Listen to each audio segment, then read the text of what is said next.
My father left me his beloved car, but my brother had other plans. At the will reading, he smirked and said, "That old junker? I sold it last week." The lawyer raised an eyebrow, then handed me a key. "Actually, there's something you should see." I always knew my father loved his car more than anything. That 1970 Pontiac GTO wasn't just a vehicle to him. It was a piece of his soul, a relic of his past, and probably the closest thing he ever had to a best friend. He'd had it since he was 23, bought it used but in pristine condition, and spent the next 4 decades keeping it that way. Every Saturday morning, without fail, he'd be outside in the driveway, wiping it down, polishing the chrome, making sure it was perfect. Even after my parents divorced and the house felt emptier, even after Dean and I grew up and went our separate ways, that car was still there. It was the one thing that never changed. When I was a kid, I used to sit on the curb and watch him work. I'd hand him a wrench when he needed one, or just sit there listening to him talk about it. How it was built like a tank, how cars weren't made with soul anymore, how people these days just saw them as machines, not something to take pride in. I never fully understood it back then, but I understood him. My brother, Dean, never did. Dean was 3 years older than me and always had a way of getting what he wanted. He was Mom's favorite, the one with the easy smile, the natural confidence, the guy everyone liked. He got good grades without trying, girls without asking, money without working. At least for a while. Then life caught up with him. A failed business, a nasty divorce, a string of bad decisions that left him buried under debt. But even when things got bad, he never changed. He was still Dean, still arrogant, still convinced that the world owed him something. And when Dad passed away, I should have known that car would be the first thing on his mind. It happened fast. 1 minute, Dad was fine, working on the car like always, still as strong as ever at 66. The next, he was gone. Heart attck in his sleep. No warning. No goodbyes. Just gone. The funeral felt like a dream I wasn't fully awake for. I went through the motions, shook hands, and accepted condolences from people I barely knew. Mom showed up, even though she and Dad had been divorced for over a decade. Dean was there too, of course, but not once did I see him look genuinely sad. He was too busy thinking about what came next. The will reading was held a week later at Dad's lawyer's office. The place smelled like old books and coffee, and the lawyer, Mr. Calloway, was one of those guys who had been doing this for so long that nothing surprised him anymore. We sat in stiff chairs while he read through the details. The house was left to both of us, which was fair. The savings were split. Then he got to the part that made my heart stop. "And to my son, Jack, I leave my most treasured possession, my 1970 Pontiac GTO." I felt my throat tighten. "Dean?" He just laughed. A short, amused chuckle. Then he leaned back in his chair, smirking. "That old junker? I sold it last week." Silence. My hands clenched into fists. "What?" He shrugged, all casual like he hadn't just said the most insane thing imaginable. It was just sitting there. Figured Jack wouldn't do anything with it, and I could use the cash. Some guy offered me a decent price, so I took it. Honestly, I did you a favor, Jack. That thing was just collecting dust. I couldn't speak. Couldn't breathe. Dad's car, his pride and joy gone. Sold off like some piece of junk. I shot up from my chair, knocking it back. "You sold Dad's car?" Dean rolled his eyes. "Relax, it's just a car." "No." I snapped, my voice shaking. "It wasn't just a car. You had no right." "Gentlemen," Mr. Calloway interrupted, raising a hand. "Perhaps you should wait until I finish." Dean scoffed, but leaned back, still looking smug. He thought he had won, that he'd made off with the money and left me with nothing but memories. Then Calloway pulled out a key. A single silver key, attached to a small metal tag. He set it on the desk in front of me. "Actually, there's something you should see." I stared at it. "What is this?" "Your father was a smart man, Jack." Calloway gave me a knowing look. A month before he passed, he moved the car to a secure location. He suspected, well, let's just say he knew there might be some disagreements over his belongings. Dean's smirk disappeared. I picked up the key. There was a number on the tag. A storage unit. My pulse pounded in my ears. I turned to Dean. "So, what the HLL did you sell then?" His mouth opened, then closed.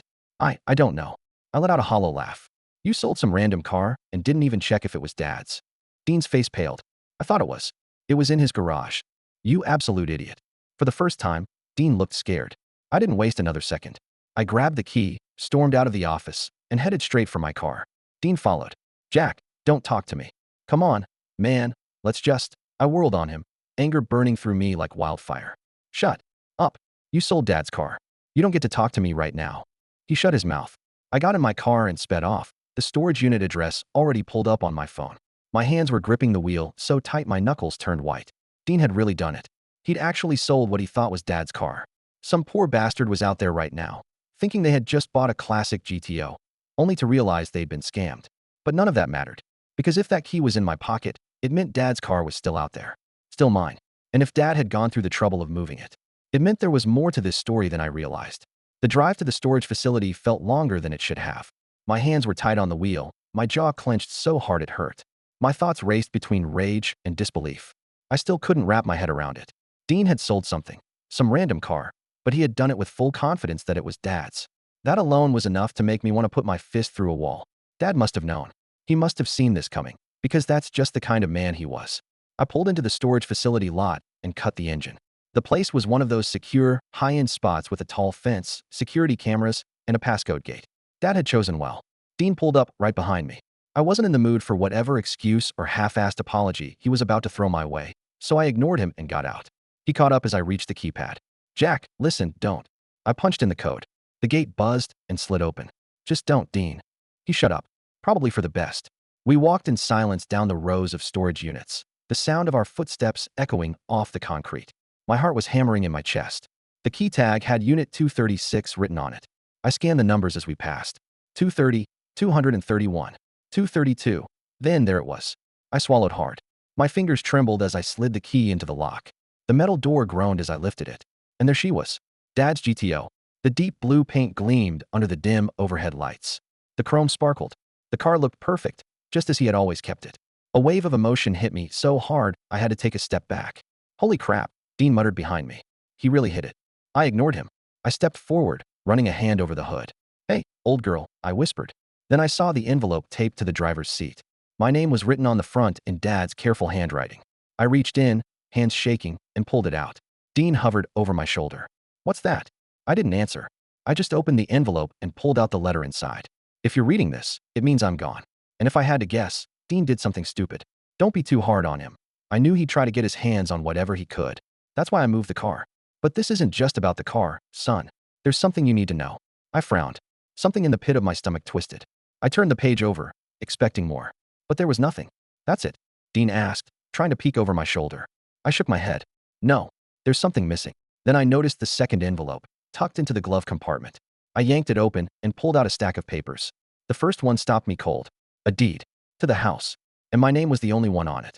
I asked in a sharp breath. "What is that?" Dean asked again, and this time, his voice had an edge to it. I ignored him and kept reading. The papers were clear. The house, the one that the will had supposedly left to both of us, was actually signed over entirely to me. "This doesn't make sense," I muttered. Dean grabbed the paper from my hands. His eyes scanned it, and his expression darkened. No F-king way." I grabbed it back. "It's legal, Dean. It's notarized. Dad signed it." "Bullcrap." He took a step back, running a hand through his hair. "Calloway said the house was split between us." "Then Calloway either didn't know or he lied." I shot back. "This is real. Like HLL it is." Dean's face was red. "Why would Dad give you everything?" I felt something hot rise in my chest. "Because I was the one who was actually there for him, Dean." That hit its mark. Dean's mouth pressed into a thin line. I exhaled hard and turned back to the car. My mind was spinning. If Dad had done this behind the scenes, if he had moved the car and left the real documents with me, that meant he knew Dean would pull something like this. That meant this was planned. I looked back at my brother, who was pacing now, hands on his hips. He looked like a cornered animal, angry, desperate, looking for a way out. "This isn't fair," he muttered. "This isn't F-king fair." I folded my arms. "What's not fair?" "That you tried to steal from me and it backfired." "Dad wouldn't do this to me," he snapped. "Not after everything." "Everything what, Dean?" I shot back. "You weren't there. You barely called him. You didn't visit. The only time you ever showed up was when you needed money. So don't stand there acting shocked that he didn't trust you." His jaw clenched. "Screw you, Jack." "No. Screw you." I stepped forward. "You stole from him. You stole from me. And now? You get nothing." His nostrils flared. "We'll see about that." There it was. The threat. I didn't say anything. I just opened the driver's side door, slid in, and turned the key. The engine roared to life. That deep, powerful growl filled the storage unit. I gripped the wheel and exhaled. Dean stood there, watching. I could tell he was thinking, calculating. And something told me this wasn't over. Even after leaving the storage unit, after driving Dad's GTO through quiet streets for hours, I couldn't shake the feeling in my gut. Dean wasn't the type to accept a loss. He was a gambler. He was always looking for an angle, a way to flip the odds back in his favor. And now, with the house legally belonging to me, he was going to fight it. The next morning, I woke up to exactly what I expected. A text from Dean. "Dean, we need to talk." I ignored it. Then came the second one. "Dean, either we work something out, or I get a lawyer. Your choice." I smirked at my phone. Of course. But I wasn't an idiot. I already knew what I had to do. I called Mr. Calloway first thing in the morning. Jack, he said, voice even as always. I assume you found the car? Yeah, I said.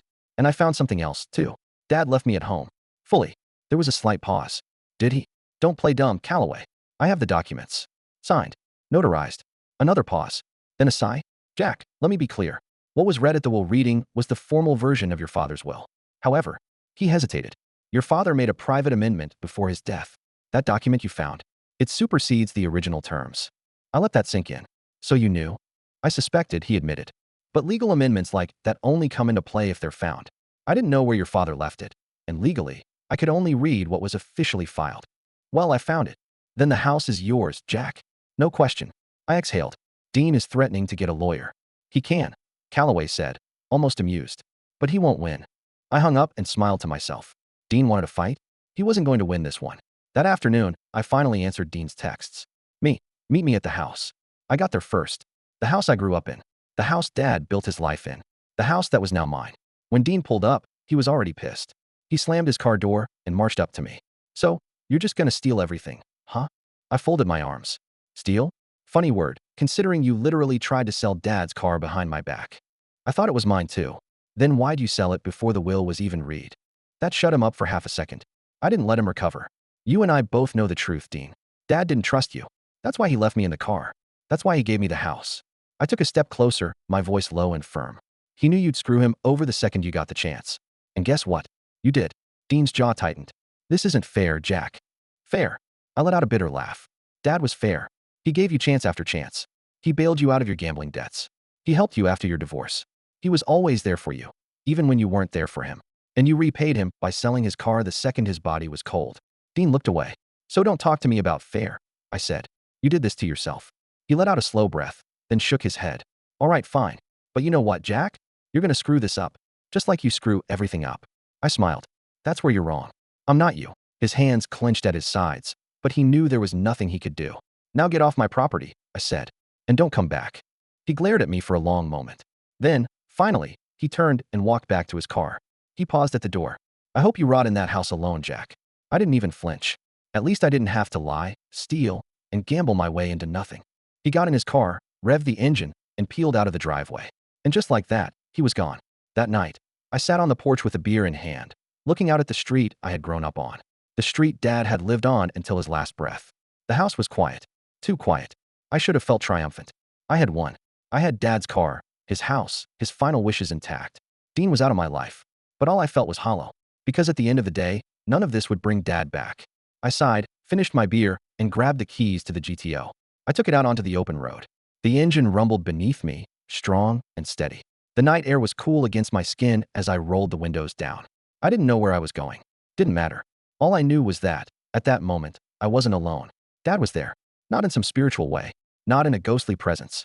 But on the way the engine purred under my hands. The way the road stretched out ahead of me. Endless and full of possibility.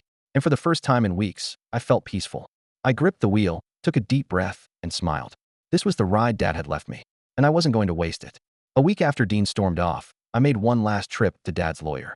I wanted to make sure everything was airtight. No loopholes, no surprises, nothing Dean could use to worm his way back into the picture.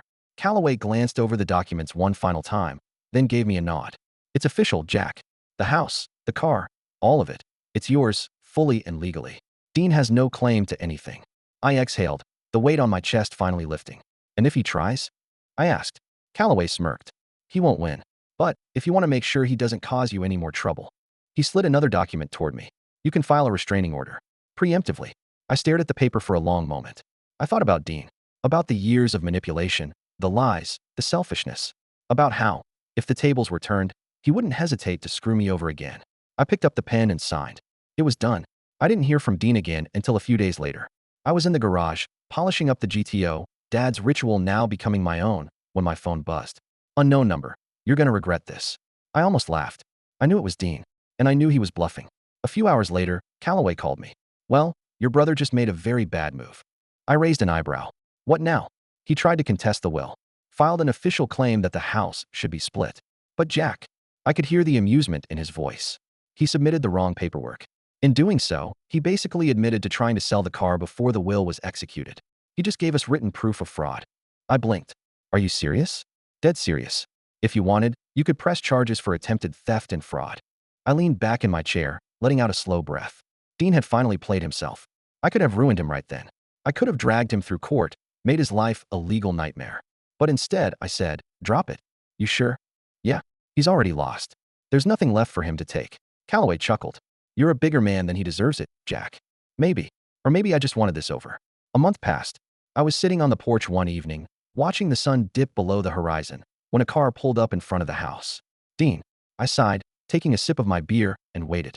He hesitated for a long time before finally getting out. He looked different, more worn down, less sure of himself. He stood at the bottom of the porch steps, shifting uncomfortably. You really gonna keep me from the house? I nodded. It's mine, Dean. You made sure of that. He scoffed, shaking his head. You really think you're better than me? I looked at him, really looked at him. For the first time, I didn't see the older brother I used to look up to. I saw a man who had spent his whole life taking shortcuts. A man who thought the world owed him something. No, I said. I just finally stopped letting you screw me over. His jaw tightened. He glanced at the house, at the GTO parked in the driveway, then back at me. And for the first time, I saw something in his eyes I had never seen before. Regret. He opened his mouth like he wanted to say something. Then, without another word, he turned and walked back to his car. I didn't watch him leave. I just leaned back in my chair, exhaled, and felt something I hadn't felt in a long time. Peace. A few nights later, I took the GTO out for a drive. The wind rushed through the open windows, the deep rumble of the engine filling the silence. I didn't know exactly where I was going, but for the first time in my life, I knew where I wasn't going. I wasn't looking over my shoulder, waiting for the next betrayal. I wasn't getting dragged into Dean's messes anymore. I was free, and as the road stretched out in front of me, endless and open, I knew one thing for sure. Dad would have been proud.